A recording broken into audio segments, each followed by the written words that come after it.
going to a coffee shop for a little meeting, but we've got plenty of time. The car is an absolute state. We park under this huge oak tree, so it's constantly dropping crap all over it.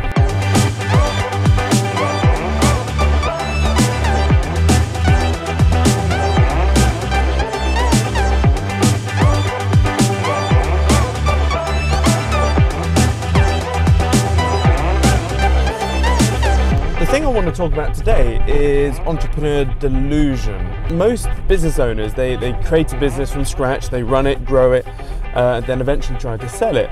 Well, a lot of business owners look at their business like it's their baby, and they are valuing their business like 500% more than what it's really worth. The other day I met a business, it was a good one, it's making about 250k net profit a year.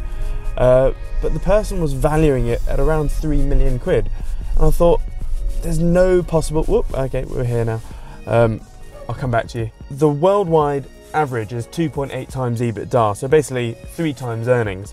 This was making 250 a year. So it was basically valuing itself at 12 times profit, which was just ridiculous. It had no subscription models or anything. Yeah, it became a bit of an awkward situation, because there I was going, in no country on the planet is your business worth 12 times profits. And it's as though I was just punching his baby in the face, in the nice way. No, there's no nice way of, don't ever hit kids. So I guess, I hope you can still hear this.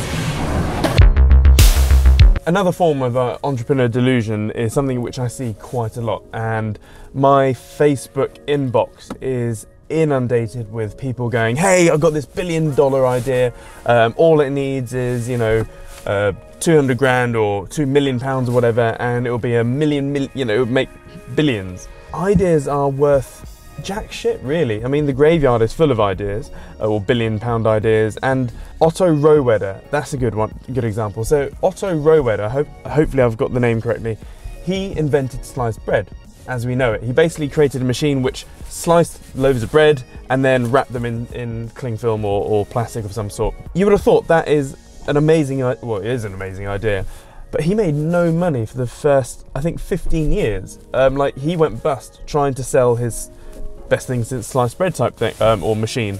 Decades later, that sliced bread became a reality when someone else basically took on the idea and made it something. So execution is everything. It's hard these days to come up with an original idea, and I would highly recommend that you don't bother. Because if you do have an original idea, you do need a lot of backing to get it up there. And the amount of times I hear people saying, "Oh yeah, we only need 1% of this market." I mean, I've said this before in another video. Like, you really need to understand how much it costs to get in front of eyeballs. So if you want 1% of a market of, let's say a 1 billion, yeah, let's work it out. Let's say I know there's a marketplace of, say, 2 billion people, so that's 200 million, 2 billion people, and you only want 1% of them as customers. Well, 1% is 20 million people, okay? So you need 20 million people as customers. So let's say it is a low volume, low price product. Well, your CPA, your cost per acquisition, is going to be, let's call it a £5, okay? And that's really low. I mean, I've never had a business with a cost per acquisition of £5, but that's £100 million or $100 million. You need $100 million in marketing just to get your 20 million customers. Now, in one of my businesses, my CPA is £500. So it costs me £500 to get one customer. And the cheapest business I have, it costs about 20 quid to get a customer. So this video is going all over the place, but I just want to end this with mentors, okay? So I get loads of videos, messages, emails and people on Facebook saying, hey, this is me, here's my life story. It's like an essay, and they're basically asking for help. That, like, they want me to buy into their business or just give them, I've had loads of people just asking for me just to give them money.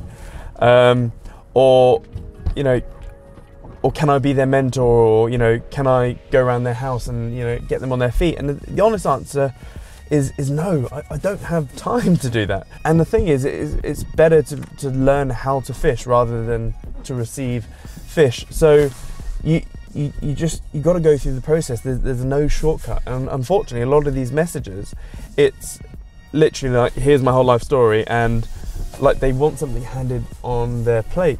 This is why I also, I mean, this is going to have to be another video, but this is another reason why I think self-development, all these, you know, the self-development industry is great. I mean, I'm everything, like I am here now as a result of reading crap loads of books and seminars and blah, blah, blah.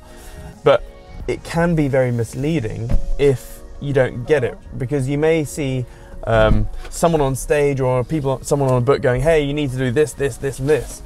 Well, you have to understand what phase of their life they're in. So